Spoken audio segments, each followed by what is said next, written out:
Aujourd'hui, nous allons parler du modèle du feu bactérien. Sélectionnez une station météo et ouvrez le modèle du feu bactérien. Cette maladie est causée par une bactérie appelée Erwinia amylovora. La plupart des variétés les plus courantes, telles que Gala, Braeburn ou Topaz, sont sensibles à cette maladie.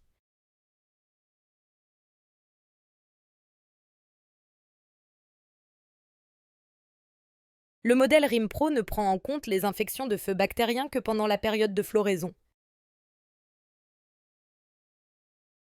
Les dates de floraison peuvent varier selon les variétés. Il est donc essentiel de renseigner avec précision les différentes étapes de la floraison. Commencez par entrer la date d'ouverture des premières fleurs. Puis, lorsque la pleine floraison est atteinte, indiquez cette date également. Enfin, une fois la floraison terminée, n'oubliez pas de saisir cette information dans le modèle.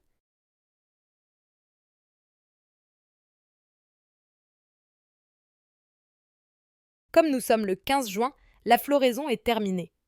Nous allons donc essayer de zoomer un peu sur la période de floraison pour l'année 2023. Le graphique est divisé en 3 sous-graphes différents. Le graphique du bas est toujours un résumé des périodes de pluie en bleu foncé et des périodes d'humectation en bleu clair. Toutefois, il ne s'agit pas exactement de l'humectation enregistrée par votre station météorologique. Le modèle recalcule l'humectation pour tenir compte des périodes de rosée pendant la floraison.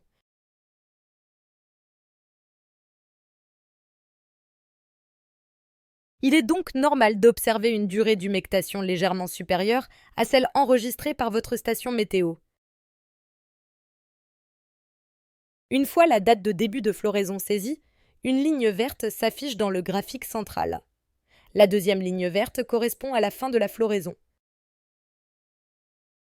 Dans cet exemple, j'ai renseigné les mêmes dates de floraison pour le pommier et le poirier, ce qui explique que les deux lignes vertes soient superposées.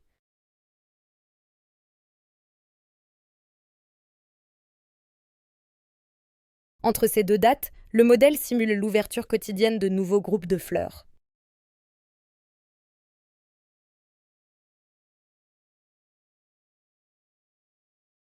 Lorsque la température est suffisamment élevée, les insectes visitent les fleurs et y déposent des bactéries. Chaque nouveau groupe de fleurs sur lequel des bactéries sont déposées est modélisé par une ligne noire. Dans cet exemple, le premier jour, aucune ligne ne démarre, probablement parce qu'il fait trop froid pour que les insectes puissent venir voler. Les lignes noires représentent la croissance épiphyte des bactéries, c'est-à-dire leur développement à la surface des fleurs, principalement sur les stigmates.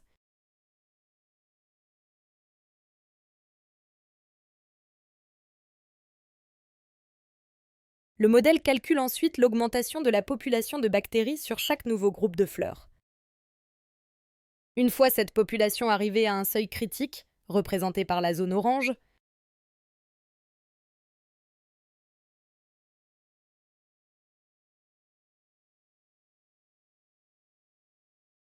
cela signifie qu'un simple événement d'humectation peut suffire à déclencher une infection potentielle. En effet, la présence d'eau libre est indispensable pour permettre aux bactéries de migrer des stigmates vers l'hypanthe, situé à la base de la fleur.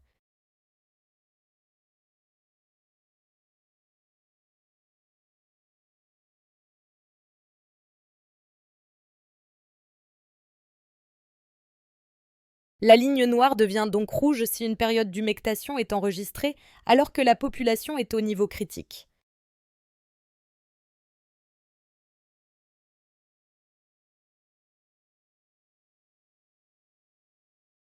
Par exemple ici.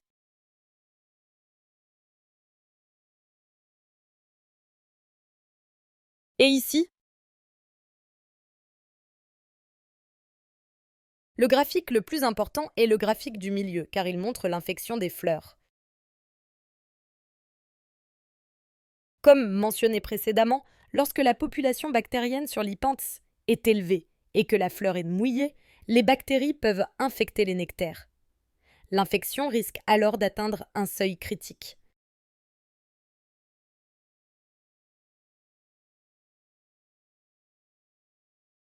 Son intensité dépend à la fois de la concentration de bactéries dans les nectaires, mais aussi de l'âge de la fleur. Plus la fleur est âgée, moins l'infection est efficace.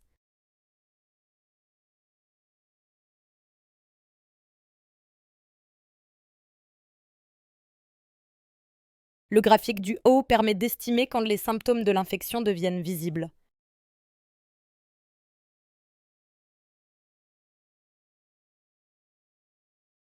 En effet, une fois que la bactérie est à l'intérieur de la fleur, elle se développe entre les cellules. C'est ce qu'on appelle la croissance endophyte. Cette phase de croissance est fortement influencée par la température. Lorsqu'un certain seuil est atteint, la pression osmotique augmente, provoquant l'éclatement des tissus et l'apparition d'exsudats visibles. Cela correspond à l'entrée de la ligne rouge dans la zone verte. Pour l'infection qui s'est produite le 1er mai, les symptômes seront probablement visibles autour du 14 mai.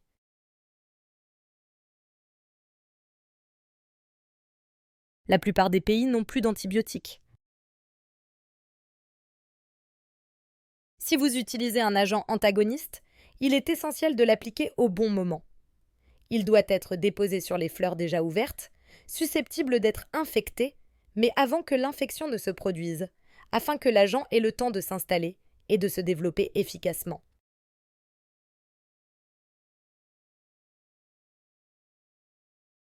Dans cet exemple, la fenêtre d'intervention serait donc celle-ci. Si vous avez des questions sur ce modèle, envoyez-nous un mail à support@rimpro.eu.